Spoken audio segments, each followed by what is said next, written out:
आपल्यासोबत आहेत बुलंद भारत पार्टीचे प्रदेशाध्यक्ष गजानन पाटील धुमाळ सर. तर महाराष्ट्रामध्ये सध्याच्याला विधानसभा व काही ठिकाणी पोटनिवडणूक लोकसभेच्या जाहीर झालेल्या आहेत.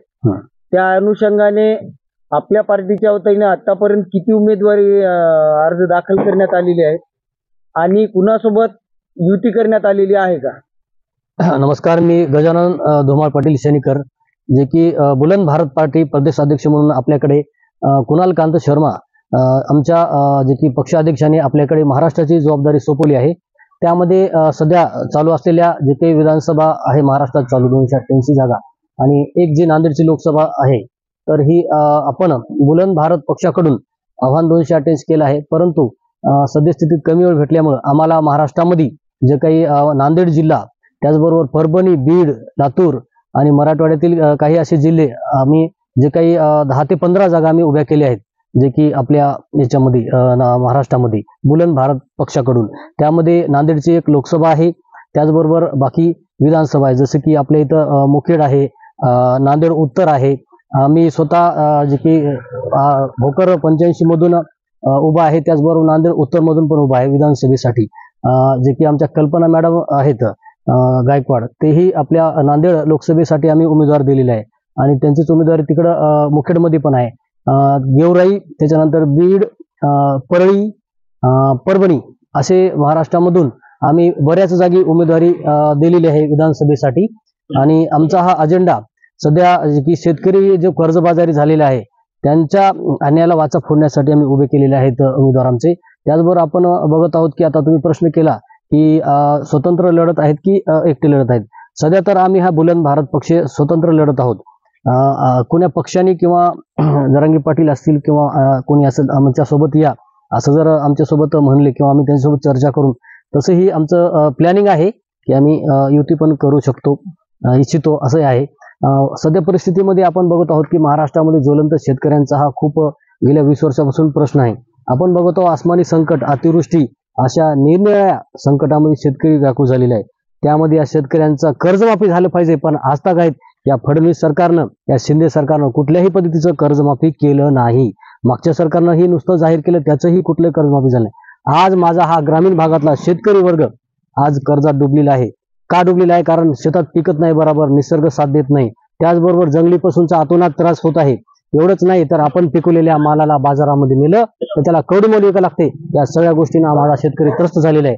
आपण बघत आहोत शहरीकरण हे खूप झपाट्यानं वाढतं आणि ग्रामीण भाग हा मागास जातो. हे सरकारचं दुटप्पीपणा झालेला आहे. हे का झालेलं आहे की शहरी भागामध्ये शासन हे अनेक चांगल्या योजना आणत आहे आणि ग्रामीण भागाकडे दुर्लक्ष केलंय. म्हणजे शहराचा विकास आणि ग्रामीण भाग भकास. अशा पद्धतीची जर परिस्थिती माझ्या ग्रामीण भागाची होत असेल तर हे मला कदापि सहन होणार नाही. यावर मी हा बुलंद भारत पक्ष याचा लढा देऊन या महाराष्ट्रातील जनतेला खऱ्या अर्थानं, शेतकऱ्याला, कामगाराला, युवकाला, महिलांना खऱ्या अर्थानं न्याय मिळवून देण्यासाठी हा आमचा बुलंद भारत पक्ष आम्ही या महाराष्ट्रात उभा केला आहे. आणि तो 288 पैकी आम्ही 7 ते 8 जागा लढतो आहोत. त्यापैकी एक लोकसभा आणि बाकीच्या विधानसभा हा महाराष्ट्रात लढा देऊन आम्ही या जनतेला न्याय मिळवून देण्यासाठी झटणार आहोत, झगडणार आहोत.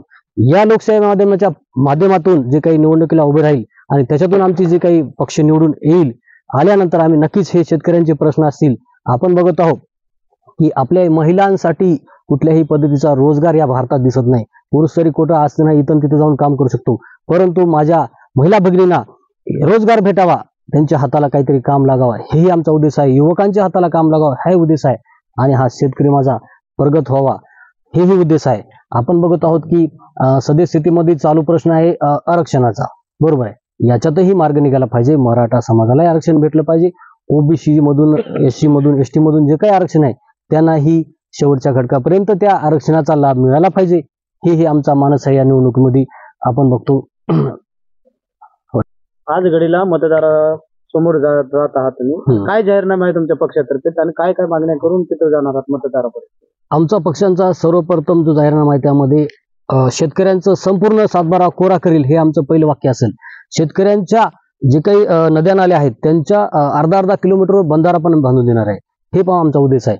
प्रत्येक गावामध्ये एक ग्रामीण भागातल्या शेतकऱ्यांना गायडन्स करण्यासाठी एक कृषी अधिकारी विशेष, त्यांनी शेती कशी करावी यासाठी पण आमचा जाहीरनामा असेल, तोही आम्ही तिथं मिळवून देणार आहे. ज्या काही आपल्याला शासकीय योजना आहेत तेही आपण ज्या मिळत नाही तेही आम्ही मिळून नक्की देणार आहोत. कारण आपण बघत आहोत प्रत्येक ऑफिसला गेलं तर भ्रष्टाचार हे जास्त आहे. तर हे भ्रष्टाचार कुठेही होणार नाही आणि तो आम्ही नक्कीच मिळून देणार आहोत. हेही आमचा मुद्दा आहे. आरक्षणाचा विषय असेल तर जो आरक्षणाचा वंचित वर्ग आहे त्यांनाही आरक्षण भेटलं पाहिजे. आमचाही याच्यासाठी नक्कीच आमचा सिंहाचा वाटा असेल. त्यासाठी आम्ही शेवटपर्यंत झगडणार आहोत. त्यामध्ये आमचा मराठा बांधव असेल किंवा अन्य कुठलाही बांधव असेल यांच्या सगळ्याच्या न्याय हक्कासाठी आम्ही लढणार आहोत. आणि खऱ्या अर्थानं या शिंदे सरकार असेल किंवा कोणतं याचं सरकार असेल या सरकारला आम्ही धडा शिकून यांना जागेवर नीट आणून आम्ही यांच्या वाचा फोडणार आहोत न्याय हक्कासाठी जनतेची. दीनदुबळ्या कष्टकरी आणि शोषित पीडित लोकांवर यांच्यावर काय पद्धतीने बोलणार आणि काय मतदान मागणार की कामगार लोक असं तर बघत आहो ना आपण की कामगारांना आपण दिनदुबळ्यांना त्यांचा हक्क हे रोजगार बरोबर मिळत नाही. त्यांना एक तर रोजगार मिळत नाही आणि रोजगार भेटला तर त्यांना त्यांचं जे काही मानधन आहे मोबदला तेही बरोबर मिळत नाही. यांचाही मोबदला आणि यांचा रोजगारही भेटला पाहिजे. यासाठी मी गजानन धुमाळ माझं एज्युकेशन BSc अग्री आहे आणि मी गेल्या 10 वर्षापासून शेतकऱ्यासाठी कार्य करतो. आपला भाग हा एवढा ओलीत असून इथं आपल्या अशोकराव चव्हाण कुठल्याही पद्धतीची MIDC आणली नाही. आपल्या भागासाठी काही विकास नाही. नुसतं पाणी जरी आलं परंतु शेतकऱ्याला इथं लिहा ना एक बाजारपेठ चांगली पाहिजे जेणेकरून इथं आपला माल चांगल्या भावात विकला पाहिजे.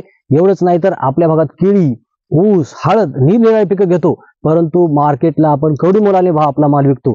याच्यासाठी मला या भागामध्ये एक अशी शेतकरी उत्पादित कंपनी बनवायची आहे जेणेकरून आपल्या भागातला सगळा माल हा उत्कृष्ट दर्जात त्याचं क्वालिटी तयार करून आपण त्यांना बाहेर देशामध्ये पाठवू शकतो. कुठेही पाठवू शकतो. यांना अशा पद्धतीचं आपलं हे धोरण होणार आहे.